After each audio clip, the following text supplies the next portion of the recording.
नमस्कार दोस्तों, स्वागत है आप सभी का हमारे चैनल समीर सिंह गार्डन में। और आज मैं देखिए आपके सामने ये लेकर के आया हूँ मोगरा।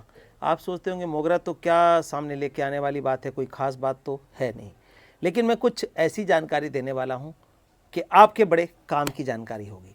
तो वीडियो को ज़्यादा से ज़्यादा शेयर कर दें और लाइक कर लें ताकि ये ज़्यादा से ज़्यादा लोगों तक पहुँचे और उनको भी इस चीज़ का बेनिफिट मिल सके। तो बेनिफिट क्या मिलना है, मोगरा कहते हैं, मोगरा लगाना है। लेकिन ये आज मैं आपको दिखाऊंगा 3 प्रकार के होते हैं। आपने मोगरा सुना होगा, लेकिन मोतिया कुछ लोगों ने सुना, और इसके बाद रोज़ मोगरा, 3 मोगरा, यानी कि 3 मोगरा है और तीनों में भी बहुत ज़बरदस्त खुशबू होती है। तो सबसे पहले मैं तीनों की पहचान बताऊंगा। इसके बाद आप देखिए मेरे सामने कोई ये एडिटिंग नहीं है, मेरे सामने देखिए, आपके सामने, यानी कि ये देखिए ये फूल आ रहा है, देखिए पत्तों से ज़्यादा इसके अंदर फ्लावरिंग है, हर में फ्लावरिंग आ रही है, हर टहनी के अंदर आ रही है, ये छोटे से पौधे के अंदर भी आ रही है। इसी तरह इन थैलियों में रखा है, इसके अंदर भी चल रहा है। तो पहले सबसे पहले पहचान बताऊंगा, फिर इतने फ्लावर आने का राज भी मैं आपसे डिस्कस करूंगा। तो देखिए मोतिया और मोगरा और रोज़ मोगरा में क्या फ़र्क होता है। मोगरा किसको कहते हैं, मोतिया किसको कहते हैं। मोतिया, मोगरा और रोज़ मोगरा। सबसे पहले हम लेते हैं मोतिया। मोतिया इसलिए कहते हैं, देखिए ये जो है गोल मोती की तरह, तो इसको बोलते हैं मोतिया। देखिए इसका जो कली है वो गोल खिलेगी और फूल भी देखिए इसका इस तरह से फूल आएगा, तो इसको बोलते हैं मोतिया। अब मोगरा किसको कहते हैं, मोगरा आपने देखा होगा कि हनुमान जी के हाथ में भी कहते हैं कि मोगरा है या इस तरह का कुछ है। तो वो जो है मोगरा अलग किस्म का होता है, वो लंबा होता है। लंबे में ये देखिए, आप ये देख सकते हैं कि ये इसकी कलियां और इसकी कलियां में, तो ये मोगरा होता है, ये मोतिया होता है। डिफरेंस आप देख सकते हैं। इसी तरह फूल खिलने का मैंने दिखाया है, ये देखिए ये मोतिया का फूल खिला था और ये मोगरा, यानी कि मोगरा जो है इस तरह का कुछ बनता है। टहनी लंबी होती है इसकी कली जो है, और इसकी कली बिल्कुल गोल होती है। तो लंबी कली में ये देख सकते हैं, इसको हम बोलेंगे मोगरा और इसको बोलेंगे मोतिया। मोतिया फूल खिलने के बाद इस तरह का लुक देगा, जबकि मोगरा फूल खिलने के बाद ये गोल पेटल होंगी और इसकी मल्टी पेटल्स ज़्यादा होती हैं और तीखी होती हैं। तो ये आप डिफरेंस पहचान लें कि मोतिया और मोगरा क्या है। और हम इसके साथ ही आपको दिखाने वाले हैं तीसरी वैरायटी। तीसरी वैरायटी कौन सी है, तीसरी वैरायटी बहुत रेयरली मिलती है, लेकिन हमने काफ़ी पौधे इसको दिए हैं। अब आपने इनके देख ली कली। अब तीसरी वैरायटी जो हमारी है वो देखिए, इसको बोलते हैं रोज़ मोगरा। रोज़ मोगरा क्या है, रोज़ मोगरा रोज़ की तरह, यानी गुलाब की तरह। देखिए अभी तो कली ही है, इसके जब खिलेंगे तो इतना बड़ा, लगभग 1.5 इंची का, 1.5 इंची का, 2 इंची का फूल जो है इसका बनता है। और नंबर ऑफ़ पेटल्स की जो लेयर है आप देख सकते हैं, इसकी कलियों से पता लग रहा है। इसकी कलियां भी जो है सिंगल सिंगल चलती हैं, जैसे यहाँ पे एक गुच्छे में 5-5, 7-7 आई हुई हैं। ये देखिए इसमें तो हद ही है, 2, 2, 4, 2, 6, 2, 8 और एक 9 कलियाँ और एक 10 कली इसके अंदर एक गुच्छे के अंदर थी। लेकिन जो रोज़ मोगरा होगा इसका फूल का साइज़ इतना बड़ा होगा, 1 से 1.5 इंची हो सकता है अगर फर्टिलाइज़र प्रॉपर मिले तो। और इसकी पहचान देखिए, पत्ते जो हैं इनके देख सकते हैं आप, इनका पत्ता जो है गोलाई लिए हुए है। जो आपका मोगरा है इसका पत्ता गोलाई लिए लंबा है और इसका तीखा लंबा है रोज़ मोगरा का। और इसका देखेंगे तो ये अलग ही किस्म के पत्ते आपको मिलेंगे। तो तीनों की पत्तों से भी पहचान आप कर सकते हैं। गोल वाले जो मोतिया है, मोतिया के पत्ते कुछ इस तरह के हैं, आप देखिए, तो इनके पत्तों से पहचान करिए। और इसका जो है रोज़ मोगरा, इसकी खुशबू बहुत ही अच्छी होती है, मतलब बहुत ही मनमोहक खुशबू इनमें पाई जाती है। तो ये तो पहचान हो गई, उम्मीद है पहचान हो गई होगी। अब आगे चलते हैं कि इसमें इतनी फ्लावरिंग लेने का क्या तरीका है। इसमें दोस्तों अगर कंटिन्यू फ्लावरिंग चाहते हैं, अच्छी फ्लावरिंग, तो सबसे पहले तो जैसे ये फूल ख़त्म हुआ तो आपने क्या करना है, ये कैंची उठानी है और इसको यहाँ से ऐसे कट कर देना। देखिए ये अगर छोड़ देंगे तब तक बॉन्ड रहेगा, फ्लावरिंग आगे नहीं करेगा। ये देखिए जैसे आपकी फ्लावरिंग ख़त्म होती है आपने इसको तुरंत काट देना है। इसको काटने से जो फ्लावरिंग आगे है वो फर्दर आती रहेगी, नहीं तो जब तक ये लगा रहेगा ऐसे ही तब तक फ्लावरिंग आगे नहीं आएगी। अब आगे फ्लावरिंग कहाँ से आएगी, जैसे हमने ये काटा तो यहाँ से जो ब्रांच निकलेगी और सीधा जो है बर्ड्स लेके आएंगी।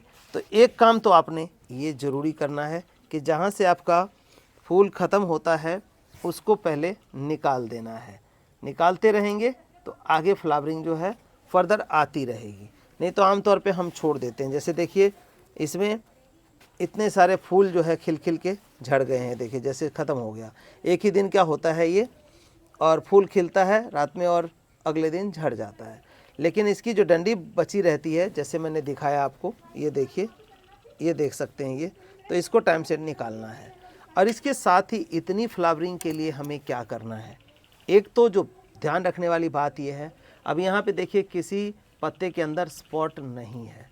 एक आध पत्ते के अंदर स्पॉट हो तो मैं दिखा देता हूँ, मतलब बीमारी ख़त्म हो चुकी है। ये देखिए इस तरह का स्पॉट आया, और ये पीछे से देखेंगे तो इसके कीड़ा लग जाता, लगता है स्पाइडर माइट। ये देखिए एक स्वस्थ पत्ता और इस पत्ते में डिफरेंस आप देख सकते हैं, ये देखिए। तो इस तरह के कोई वाइट स्पॉट आए तो आप समझिए कि उसके अंदर आपके पौधे में स्पाइडर माइट की बीमारी आई है पत्तों के पीछे। तो यहाँ हमारे इस पौधे में कोई स्पाइडर माइट की बीमारी इस टाइम नहीं है, लेकिन मोस्ट प्रॉब्ली लोगों के जो है ऐसी दिक्कतें आ रही हैं। तो इसको क्योर करने का तरीका क्या है? अगर इसको क्योर ना करें तो क्या होगा, पत्ते धीरे धीरे क्लोरोफिल सारा खा जाएगा ये स्पाइडर माइट, और हमारे पत्ते में जो फूड प्रोसेसिंग है, फूड बनना है इसमें पत्तों में बनता है, वो बनना बंद हो जाएगा। तो हमारे पौधे में चाहे जितना मर्जी खाद डालिए, आपको कोई असर दिखाई नहीं देगा। कई लोगों के साथ ऐसा होता है। तो हमने तो एक दवाई का ख्याल रखना है। दवाई क्या करनी है इसमें, अगर तो स्टार्टिंग स्टेज में है तो आप जो है नीम ऑयल का स्प्रे करते रहेंगे 3 ml या 2 ml 7-8 ml 1 लीटर पानी में, तो आपका जो पौधा है वो बीमारी आएगा नहीं। अगर आ गया एक एक्सटेंट तक तो फिर ऑर्गेनिक से जाता नहीं है, तो उसमें क्या है, हमें डालनी पड़ती है दवाई ओबेरॉन, OBERON 3 ml 1 लीटर पानी में मिला के, और हर चौथे दिन स्प्रे करना है। लगभग 4 स्प्रे में वो बीमारी ख़त्म हो जाएगी, आपका पौधा हेल्दी हो जाएगा। अब तो ये हो गई ध्यान रखने की। अब इसके अलावा जो इतने फ्लावर हम ले रहे हैं, आप देख रहे हैं कि इतनी फ्लावरिंग इसके अंदर है, ये कलियां भरी पड़ी हैं, एक एक कली के अंदर, एक एक टहनी के अंदर जो है 10-10 12-12 कलियां अगर हैं तो कैसे हैं। ये देखिए हम देते हैं इसको ये मोगरा फूड। ये मोगरा फूड कोई रोज़ नहीं डालना, कोई 15 दिन में नहीं डालना, कोई महीने में नहीं डालना, कोई 2 महीने में नहीं, 3 महीने में एक बार डालना है इसको। और 3 महीने में एक बार डालने के बाद इसी तरह से फ्लावरिंग करता रहेगा। सिर्फ ये फ्लावरिंग रुकेगी आपकी सर्दी में, यानी कि नवंबर में जाके फ्लावरिंग रुकेगी। अब डालने का तरीका क्या है वो भी देखिए, कितना डालना है वो भी समझिए। अब हमारा ये 10 इंची का गमला है, इसमें 3 मुट्ठी इस मोगरा फर्टिलाइज़र को हम डालेंगे। कैसे डालेंगे, सबसे पहले हम क्या करेंगे, इनकी जो मिट्टी है उसको हम खोद लेंगे, कुछ इस तरह से खोदेंगे मिट्टी को। ये देखिए आप देख सकते हैं ऐसे है, ये देखिए हमारा डला हुआ है पहले का। तो इस तरह से हम खोदेंगे और ऐसी जगह बना लेंगे। ऐसी जगह बना के इसमें हम खाद डाल देंगे और फिर इसको ऐसे करके ढक देंगे। इसी तरह से दूसरी मुट्ठी के लिए हम दूसरी जगह ऐसे बनाएंगे और इसमें फिर से खाद डाल के ऐसे ढक देंगे। मैं इसमें इसलिए नहीं डाल रहा हूँ क्योंकि अभी हमने बस 1 महीना पहले डाला है, तो अभी खाद डालने का इसका समय नहीं है। इसी तरह से तीसरी जगह जो है ऐसे खोदेंगे और इसमें भी खाद डाल के बंद कर देंगे। ये तो खाद की बात हो गई, 3 महीने में एक बार डालेंगे। मोगरा फूड, अब ये मोगरा फूड जो है ये हर तरह के वाइट फ्लावर, कोई भी सफ़ेद फूल आपका है, मोगरा है, मोतिया है, चंपा है, चमेली है, चांदनी है, डबल चांदनी है, गंधराज है, इन सभी के लिए जितने वाइट फ्लावर हैं सभी के लिए बहुत बेस्ट काम करता है। इसके साथ ही कई बार लोग कहते हैं कि इतना डालने के बाद भी हमारी मिट्टी में ये इफ़ेक्ट नहीं कर रहा है, तो उसमें क्या होता है, मिट्टी आपकी अनबैलेंस हो जाती है। मिट्टी अनबैलेंस हो जाती है तो उसमें कोई भी चीज़ डालेंगे मतलब एसिडिक हो जाएगी या बेसिक हो जाएगी, तो उस कंडीशन में आपका काम नहीं करता। और स्पेशली उन लोगों के लिए, उस एरियाज़ के लिए मैं बता रहा हूँ जहाँ पे पानी के अंदर TDS ज़्यादा है, यानी कि जहाँ पे खारा पानी है वहाँ पे ये दिक्कतें ज़्यादा आती है। तो ऐसे एरिया के लिए देखिए इसमें क्या है, आपको थोड़ा सा सॉइल कंडीशनर मिलाना है। सॉइल कंडीशनर में वो सारी चीज़ें हैं जो एसिडिक है तो उसको नॉर्मल कर देगा, बेसिक है तो उसको भी नॉर्मल ले आएगा। तो वो चीज़ है सॉइल कंडीशनर। सॉइल कंडीशनर जो है 2 किलो का पैक मिलता है और इसके अंदर वो सारे न्यूट्रिशन है। देखिए मैं दिखा देता हूँ, और ये हमारी जो है वो दानेदार फॉर्म में है। आप देखिए ये दानेदार फॉर्म में ये सॉइल कंडीशनर आ गया। दानेदार फॉर्म का मतलब ये है कि एक बार मिट्टी में मिला देंगे तो धीरे धीरे ये घुलेगा और मिट्टी को जो है न्यूट्रलाइज करता रहेगा। कहने का मतलब बैलेंस करता रहेगा।